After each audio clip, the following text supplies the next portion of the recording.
अच्छा, आपने एक चीज बताई कि पंखा मिल नहीं पा रहा है और आउट ऑफ स्टॉक है। हाँ, अगर मिल भी रहा है तो फिर कई बार हमने देखा है इंडिया में तो किसी चीज की शॉर्टेज होती है तो प्राइस एकदम ऊपर चले जाते हैं। जिन लोगों को मिल भी रहा है तो वो किस प्राइस पर मिल रहा है वहां पर? देखिए पंखों का जो प्राइस है, पोर्टेबल पंखे जो हैं वो आपको 130 से 180 यूरो के बीच में मिल रहे हैं। वो अलग अलग वेरी कर रहे हैं और हर एक के घर में अब आपको पोर्टेबल पंखे दिखेंगे ही दिखेंगे। हम्म। क्योंकि मेरे कुछ नोन यहाँ पर रहते हैं पिछले 10-15 सालों से, उन्होंने जो मुझे बताया कि पहले यहाँ पर 6-6 महीने सूरज नहीं निकलता था, ठंडी ठंड, धूप, नीरस, अंधेरा, अंधकार। लेकिन पिछले 5-6 साल में जो बदला है जर्मनी की तस्वीर, उनके खुद के घर में 3-3 पंखे हैं। बिना पंखों के वहां पर रिहाइश नहीं है, क्योंकि उनका नया घर है।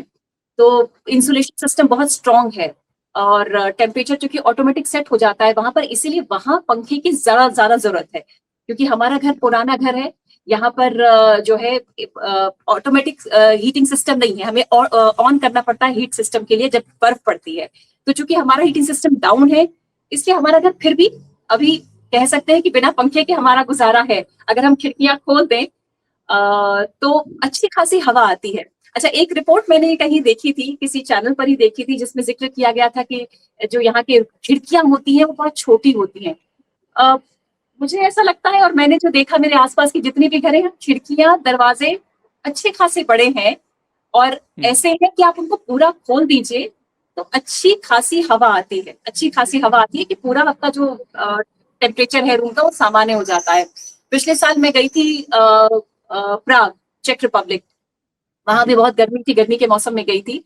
रात में जब हम लोग जिस मोटेल में ठहरे वो भी गर्म था, लेकिन उसकी बड़ी सी खिड़की जब हमने खोली तो रात में जो टेम्परेचर था सामान्य हो गया। तो एज एन इंडियन हम लोग रह सकते हैं। हाँ, लेकिन जो ये यूरोपियंस हैं उनके लिए ये समय बड़ा बड़ा ही कष्टकर है, ये बात है। ठीक है, मैं एक चीज और जानना चाहता हूं कि आपने बताया कि यहाँ दिन बहुत लंबे होते हैं।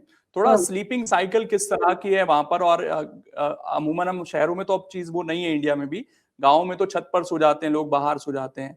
तो स्लीपिंग साइकिल किस तरह की है? और मान लीजिए एसी पंखा कुछ नहीं है तो फिर जुगाड़ क्या है कि रात को चैन की नींद आ सके, पूजा जी?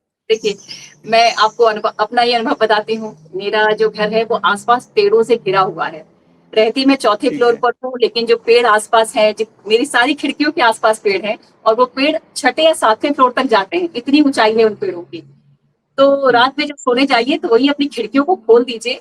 और ये अब या तो मुझे गर्मी कम लगती है या फिर वास्तव में जादू होता है कि रात में सब कुछ सामान्य हो जाता है। अब जैसे पिछले 3 दिनों ओके। से टेम्परेचर जो है 18-19 ही है और रात में ये और डाउन हो जाता होगा। तो पूरा घर जो है आप खिड़कियां दरवाजे खोल दीजिए तो अच्छा वेंटिलेशन है और सो सकते हैं आराम से आप।